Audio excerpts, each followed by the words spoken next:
Hello, and welcome back to the Business Roundtable Podcast. I am your host, David Carr, founder of Steward Your Business. We have a great new guest this week, Xavier Serrano of Marqi Medical. You're going to learn a lot more about him and his background, taking you from executive burnout to hopefully health and well-being. We're going to get into longevity, leadership impact. Xavier, we're glad to have you here on the podcast today.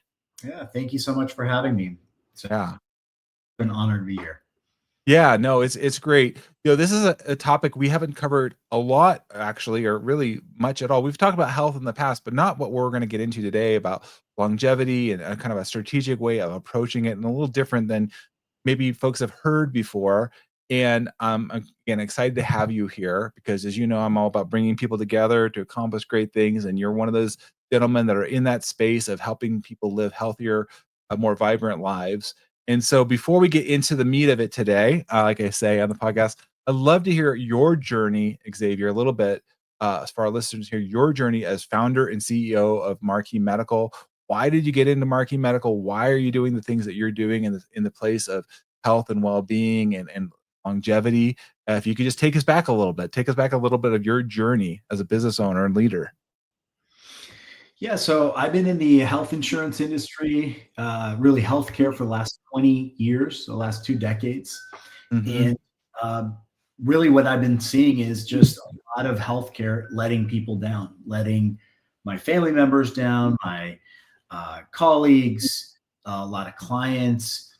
And, back in 2020, while we were all dealing with this huge issue of COVID, my dad nearly died from a heart attack.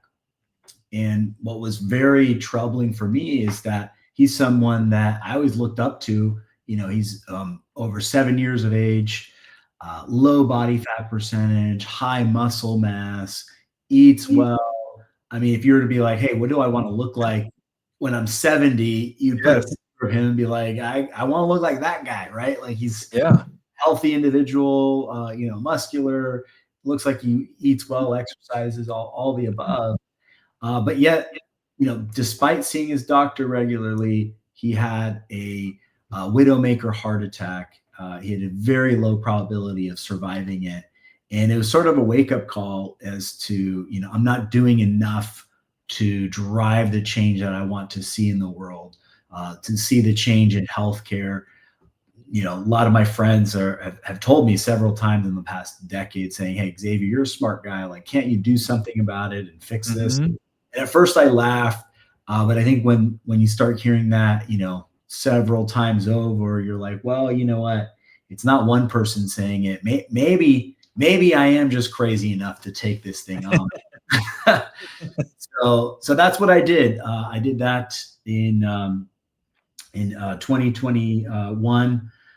Just shortly after that, I said, I want to dedicate my life to fixing this problem of not having a personalized preventative healthcare program available, and starting out with people who are high-performing leaders and businesses, and helping them achieve the goals that they want to achieve, not just on the business side, but on the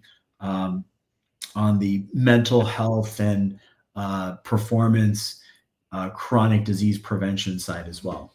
Yeah, well, that's so important, and I'm so glad you're bringing this to attention, and I agree. Unfortunately, we're living in the United States, and I agree with you. We're in a broken medical system, and the way it prioritizes, it's very reactive, not so proactive. And I would ask, I guess, what do you see, Xavier, as kind of you worked across like insurance, diagnostics, now AI driven platforms. What do you see as the biggest blind spots that how leaders approach their own health? Like, what are you seeing there? I mean, it's a lot of the stuff that you would figure, right? So most business leaders are high performing, hardworking, long hours, high stress environments, and they sort of it's almost a cultural problem where we see that as a badge of honor, saying, "Oh, look at David, he's got the flu, he's still fighting on. Look at him, he's working 12-hour days, sleeping for 5 hours." But eventually that catches up, unfortunately, we're no spring chickens anymore. You could maybe get away with that in your early teens. Yep. I know I did when I first started working. Yep. Would drink really like very, very heavy consumptions and then wake up the next day and work and be fine. If I had just a 10% of that today, the next day I'm just useless.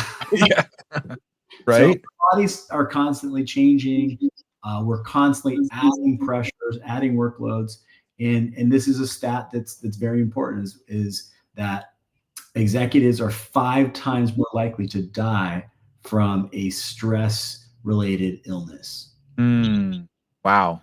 Yeah, so you're seeing these patterns. I mean, I'm with you. It's not sustainable. That's what I hear you saying. It's not sustainable if you're going to be doing this. You're and so it's inevitably there's going to be a breakdown. So if you think I can just keep pushing on, you're kind of fooling yourself. You're going to have a breakdown somewhere. And so what I hear you saying is you built, Marqi Medical to help be more personalized and proactive in addressing this, right? Yeah, absolutely. And it's really 2 sides of it. Mhm. One is the performance and health optimization side of things, which is, getting better sleep, more energy, more vitality, more resilience, more clarity in your brain, right? Like those are the things that are going to help you be a better leader, which is super important. But we also have the other side of things like, hey, can we catch the bad things that traditional healthcare doesn't bother to look for? Yeah. Right? It's for sure not helping optimize. Like that is not what healthcare is built for. It's built for after you find the thing, then we'll deal with it. And by dealing with it, we'll medicate you and send you along the way because doctors are taking care of 2,000 other patients. They don't have the time. They're great people. I've met hundreds, maybe thousands of physicians throughout the country. They're incredibly intelligent, good people, but they just aren't given the tools to succeed because of the way their healthcare system works. Yeah. Well, that's so important. I think, as you and I were talking before you came onto the podcast, I knew, you're presenting a different way, and that's why I wanted you to have on the podcast. By the way, as you're listening to this, everybody, please, you can find Xavier. He and I are connected on LinkedIn, or you look up Marqi Medical. We'll make sure all the information in the show notes. But you came at it at a different angle, which I appreciate, Xavier, where I saw you building a different type of infrastructure, if you will, and it's different than maybe some other models that are out there. Maybe not just a concierge service or a wellness app. Can you walk us through a little bit more about what makes Marqi Medical different, and why are you creating it that way? A little bit more, yeah. Yeah, no, that's a great question. So basically, you've got 4 different categories of healthcare. Excuse me. We talked about this. Give me a second. All right. We have traditional healthcare all the way on the left-hand side, right? It's reactive, no customization, no personalization, not AI-driven, not really root cause. It's just there to treat the really bad things. It's like ER, right? Like we're all glad and happy. Yeah. Changing lives. And then we have 2 other areas. We've got concierge care, which is good. It's getting a lot of the things that you didn't get through traditional healthcare, just making a lot more convenient, right? Just getting you access. There's various levels and shades of concierge, but in general, that's sort of how it works. So it's definitely moving in the right direction, but it's not quite there. Then we have an executive physical, so something like a Mayo or Cleveland Clinic. And some executives are starting to do that because they want to get proactive. But it's also, it's sort of like going to the gym 1 time a year and expecting great results. Like you're just not going to get great results. You got to be consistent, just like leadership. You've got to be consistent. You got to be looking at the numbers, working with your folks, day over day, month over month, and tracking progress. Because if you just decide you're going to do, and actually a lot of companies do this, they have a once a year, whatever blowout training thing in Vegas, and it's great. People are excited, and it's good, but you get very, very little ROI for that investment because it's not something that's ongoing care, right? You don't have accountability, you don't have a set program. So what we did was build a program that is as convenient as concierge, as extensive as executive physical, but national and ongoing 12-month touch points so that we are able to drive that change and make people accountable. And then we've also supercharged that with the most preventative technology that's available on planet Earth. That's incredible. I mean, I think, and I agree with you what you're saying, Xavier. I mean, I've been guilty of just doing a physical, but like what I appreciate about what you presented is not just your AI, you have diagnosis, but you also have coaching and you're guiding folks so that they can make informed decisions. I think that's a big game changer. That's why I include coaching. It's like you can watch a video or read a book, one thing, but then actually how are you implementing this on a regular basis? Right? And looking at and seeing like, is this working or not working? What do I have to do or adjust? Because one thing I really liked about what you talked about before we started recording, Xavier, is like, again, you're being very proactive to the person. And so you're not just saying a one size fits all approach. You're saying, hey, maybe this is the supplement that you need or need to adjust. And with the testing and the information you're gathering, then you can help guide them. And I feel like, we can get caught in a trap of like trying to just get something off the shelf. It's not bad, but I don't think it just maybe doesn't serve us. It doesn't have the greater impact like you're talking about. Yeah. And it's a combination of a few different things. So the only way you can really get personal is if you get the data, right? Mm-hmm. If you know that you're a male and you're 50 years of age, like that's not a lot to go with, right? Like that's not a whole lot of data. Okay, if you know a little bit about your blood and your cholesterol, okay, getting better. Okay, do we know what your BMI is? Okay, that's getting better. Do we know what your visceral fat, family health history, your genetics? Do we have your wearable data? How you react to certain medications, are fast metabolizer, slow metabolizer of certain drugs.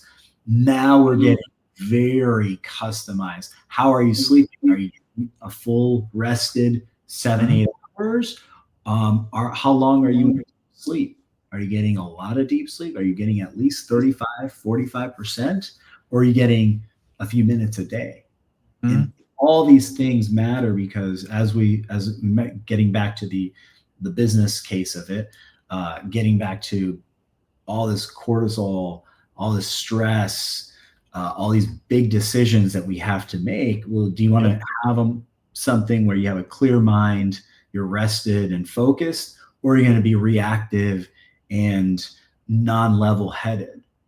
Yeah, absolutely. Well, that gets to our shared, passion. You're coming from the health side. I'm coming from the people side, meaning how we're leading people. But how do your physical state of mind, like you said, does determine your strategy. How are you making decisions?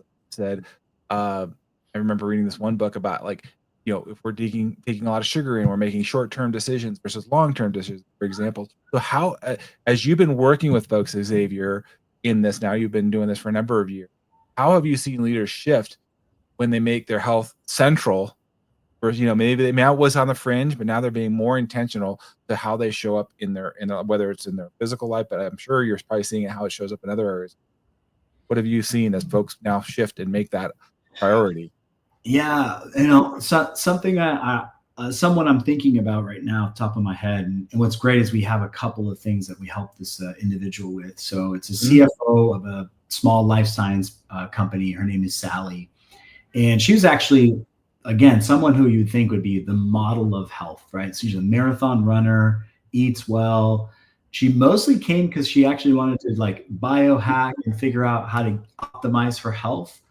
And she was having sleep issues, and we were trying to figure out what was going on with that. So we tracked her deep sleep and figure out where she's at. We looked at her hormone levels. We did a full body MRI, and what we actually found were a couple different problems. She actually had thyroid cancer. She had a nodule behind her throat, And she was probably weeks away from having significant obstruction, possibly dying in the middle of the night. I mean, it was about the size of a gumball, and she had no idea, which is very bizarre. But again, these high performing people, I just talked to someone yesterday, and he's like, hey, I don't stop and go to the doctor, right? He's like patting himself in the back. It's like, I don't do that. Like, I'm going to muscle through all these things. And that's part of the problem, right? It's a cultural thing that instead of optimizing and figuring things out and being stewards of our health, people are doing the opposite. They're waiting for things to kind of get very, very chronic before doing anything about it. Mm-hmm. So it's great as we potentially saved her life. So that was huge. Right. But then in addition to that, she had some hormone imbalances. So she wasn't getting the recovery that she should have been getting. She wasn't getting the energy that she was getting. And she could see in her performance because, as I mentioned, she deals with numbers all the time. So she can only get through so much work throughout the day. But once we added that additional clarity, getting her additional energy, she became significantly more productive. Wow. I mean, so she was looking for a different angle. You guys actually ended up finding another thing in there that she didn't even realize. And so I feel like that's what you're doing is like, hey, we're looking at things you might not be able to see on the surface. So that way you can actually ultimately be healthier, be more productive. And I would say, as I'm hearing this, Xavier, it's not just you, but it affects your teams and like even the culture. So to your point, if the business owners is like just patting themselves on the back, burning themselves out, they're probably doing it to their employees too, and they may burn out and leave or whatnot. So it's what I hear you saying, Xavier. You're challenging this kind of culture or way of being of like, oh, I'm just going to push through and saying, hey, hold on, you'll actually be healthier and be able to go farther, longer, right? Longevity versus burning out, and then that's it. And thinking about this, not only I'm taking this and applying it to me and the people that I get to work with in teams of like, hey, if you're pushing yourself that hard, you're not considering yourself in that way.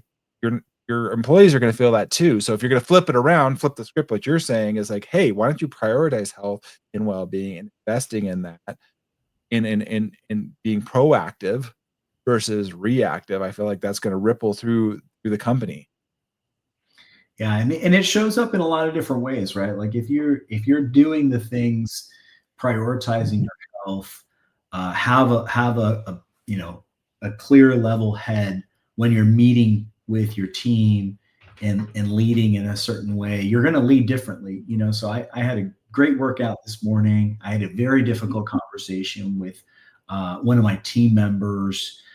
We had to, basically. I won't go into too much detail. But we had a difficult conversation, right? Yeah. I explained it in a way that's saying, hey, we looked at certain numbers, we looked at some projections, and I'm making this decision just out of a business decision. Had nothing to do with you personally, but it's just something that we have to do as an organization.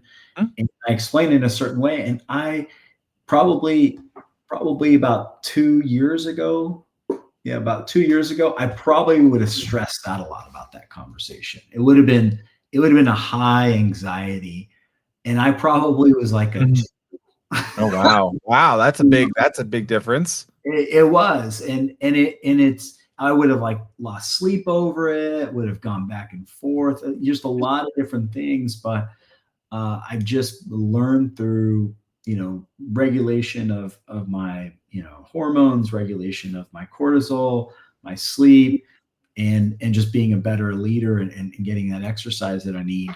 It's just it's a basic math problem, right? There's a situation, and here's what's the best solution for it, and that's it. There's no emotion behind it, and I'm fully prepared for this conversation to go one way or another. And then if it goes this way, I'll deal with that. And if it goes this way, I'll deal with that. But I'm not going to stress over the things that I can't control. But what I can control is myself. Yes. I can control how I go into a conversation, how I feel about it. And I think that's what we want to empower leaders to do, is we want them to take control, take command of their health, how they command their businesses, because ultimately, you don't have that foundation of your health, you've got nothing. Right. Well, to your point, and I want to get into this a little bit more because I know that there's resistance that we talked about, but I would say, and this has been challenged to me, Xavier. So, how much time do we put in our business? But then, how much time do we put into taking care of our body? Like you said, like we're working really hard, but I mean, our body is serving us, and not just like you said, workout. That's absolutely, but what are we looking at the food that we're taking in, the diagnostics, like you said, investing in that, and I would say much like I get objections, Xavier, from the professional, the organizational health individual, like, well, what do I need to do? I'm a good enough leader. I've got this. I'm going to push through, right? It's like speak a little bit to your Xavier, because this is what I do when I'm talking to clients about. But what is your approach to the new clients or folks that are like, I'm not sure if I need this or understand this. How do you educate them? What is it like? I'm just going to deal with it later. I'll figure it out. Yeah, I mean, it's a very easy to put off the problem until it's burning, and the house is burning, right? Yeah. But I mean, it's you just have to. We're not looking for everyone. We're looking for high performing leaders who want to be proactive, the ones that believe in the alarm or security system before you get robbed. The ones that are saying, hey, you know what? Like, there's a lot of people be like, I don't need a smoke detector. I'll find out there's a fire if there's smoke or if there's a fire. Well, wouldn't you like to know that ahead of time? Wouldn't you like to have some kind of dashboard that tells you what's going on in your body? I mean, we have more technology in our cars than we do in our bodies. Think about that. Yeah. Like, crazy. Asinine is that, right? Like this thing that you're going to get rid of in 10 years more likely, for sure. Some people every 2 to 5 years, for sure. This thing that you don't really care about, that shouldn't matter, is going to come and go from your lifetime. But you have more technology looking at that insight, understanding whether it's overheating or you got a tire pressure issue, gas, how much gas you have in the tank, but you have no idea what gas is in your tank, right? You have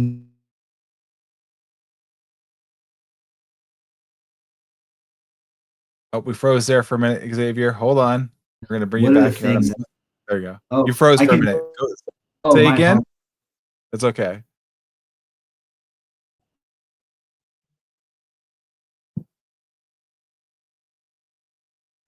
So we're talking about whole genome sequencing and how we have more technology in your cars than we do insight into your body, right?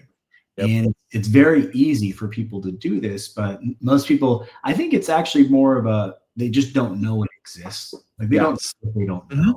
I think that's one of the issues, right? Like if you knew that you had a 80% chance of getting a certain cancer if you had a certain gene in your body, like if you knew that was happening, you'd spend, doesn't matter how much money to find an answer to that. Yes. The problem is you don't know how to get that answer. You don't know if that is you because you have never heard of whole genome sequencing and all the information that you can get about that, about your body. We all have houses that were built around the same time in our neighborhood, and we know, hey, we've got a squeaky garage or a squeaky back door, or we've got some pipe issues. And it's very easy for us to just put our heads in the sand and be like, hey, whatever happens will happen. But some of us are like, hey, talk to my neighbor. He's got a pipe burst. And then he told me that 7 other neighbors had a pipe burst, and it cost them thousands of dollars to get that fixed, and it flooded their whole house. Well, if you're a high performing leader, you're gonna be like, hey, let's get this done right away. Let's not wait for it to be chronic. And that's what genetics and advanced imaging can do for you, saying, hey, look, let's look at your blueprint, David, and see what are the potential flaws in this blueprint, because we all have flaws. Like it's across the board. I've never had a single person out of the thousands who've gone through the program that we hadn't found something that wasn't perfect. And anyone who's a dog person knows about it. Be like, oh, that breed has issues with its, with its hips. That breed has issues. Well, we're all breeds and we know less about ourselves than we do about our freaking dogs, and it just needs to change. Like, we can do things now today outside of traditional healthcare that we can really get great insight as to what's going on in our bodies and how we can avoid them breaking down. Yeah. Well, you're hitting us with some great conversation today. One thing that's sticking out to me as you're saying this, Xavier, is if I'm a high performance leader and if I make this choice to invest in taking care of myself, being more proactive, and one thing I really love about this is you offer this to not only individuals but companies that want to provide this as a benefit to additional executives or folks. Is it starts with me, the leader. If you're the the high up, if you're the CEO, the founder, or you're going to demonstrate to others and leading the way. And so I think taking care of yourself, number one, means, and then how do we take care of the rest of the people on our team, right? So this is a way, and it's, I think, a unique and a better way, quite honestly. Yes, we can get a bonus. Okay, that's great. Maybe we get a car, a company car, or whatever the case might be. But why don't we change the story a little bit? And like you're saying, Xavier, think more long term, having a greater vision, like what am I leaving behind here? And so I feel like you're getting to a longer play, Xavier. And so I like to talk about the Eisenhower matrix, if you're familiar with that, but the urgent and important and important. And oftentimes we kind of forget the important. This is important. It's not urgent yet, but it's going to get, like you said, it can become urgent. So be proactive. I do think high end and executives, they want to do these things. It's just sometimes, like you said, they're unaware or they don't know how to go about it. And then who do I trust? And that's why we're having you on the podcast, Xavier, because we want to have people listen and hear.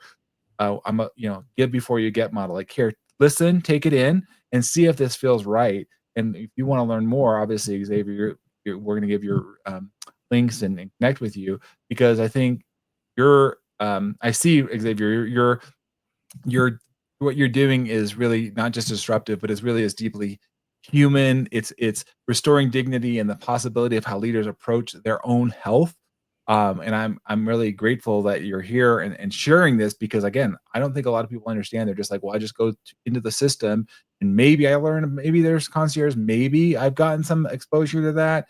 But even people that maybe are aware, they're just like, how do I make this happen? And they don't know. And now they have somebody like you, they saying, hey, I'm a resource, and you're here local here in Southern California. I know you're beyond that, but in geographic area you cover. But I'm really glad that you're here on the podcast. I know we're getting into the end, but I wanted to make sure that I got that in there of like what you're bringing and the value you're bringing. Hope everybody's listening here. Yeah. And I'm glad that you mentioned that, because our mission is really, really important to us. We're not here to make as much money off of each individual person. Like, we are giving significantly amount more value than anybody else remotely in our space. We don't have super high profit margins by design, because we want to make sure we give you as much as possible to transform your life. And we're going to make it up in volume, because you're going to go, I went through the program. Here's what I uncovered about myself. It was an incredible experience, completely transformed the way I view health and longevity. And everybody should be doing this, right? Like, Yes. that's our number one goal of this program. And then eventually we're going to have you say, hey, this should be for my brother, my sister, my mother, everybody that I care about, everyone that I love. And we've had a lot of families who are going through our program together. A lot of business leaders going through the program together. So we work with a number of peer executive networking groups throughout the country, and they go in it together and they kind of share experiences and do it all at the same time. And we give away a lot of stuff. We've got a ton of information on our website. We have over 100 articles on our website that are on different topics: sleep, longevity, blood biomarkers, you name it, all kinds of different things. So you can actually empower yourself pretty well by just looking at our website and getting that information at no cost. We can also do a free health risk assessment for anyone that wants it. We actually use our AI that is incredible. I think we have world-leading AI program that analyzes over 43,000 data points through our own private server. And and can actually give you your blueprint, your longevity blueprint is what we call it, of your health, not only how to optimize your health today, but actually how to live a longer, healthier life throughout your entire life journey. Man, Xavier, I so appreciate that. We're gonna make sure the links are all put on our website in the show notes. And you guys, as you're listening to this, if you have comments or feedback, please leave it in our whatever platform you're listening to, whether it's YouTube or Apple or Spotify or whatnot. We appreciate your feedback and comments there as well. Xavier, as we're wrapping it up, I always like to give our guests kind of a last call to action or a key takeaway. If they've heard nothing else, if they've gotten something, if they're listening to this, if you're a business owner, leader, executive, and you're like, I haven't really taken, that step in this realm of my health, what would you impart to them today? I like to give as much as possible, and I would say that probably the number one thing that people come to us is stress and in part lack of sleep. We have a lot of people with challenge with that, and I'll give them kind of a very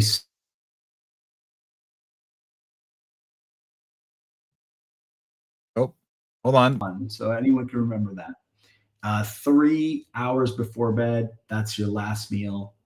2 hours before bed, that's your drink input. So Mhm. sorry, let me start over. You got me thrown off Good. recording. 3, 2, 1, here we go. All right.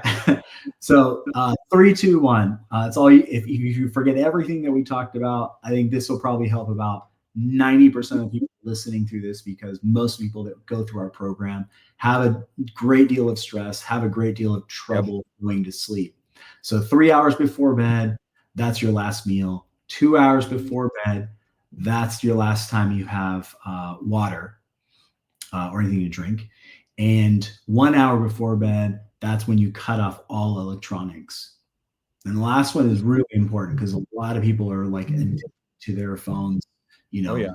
swiping through right before bed. And you really need that time for your brain to unwind and get best quality of sleep. So if you forget everything that we talked about, I would say that those three things, incorporate that into your daily sleep hygiene, and you'll probably sleep better than you have in years. That's great. Well, and again, we'll make sure, Xavier, thank you for being on the podcast.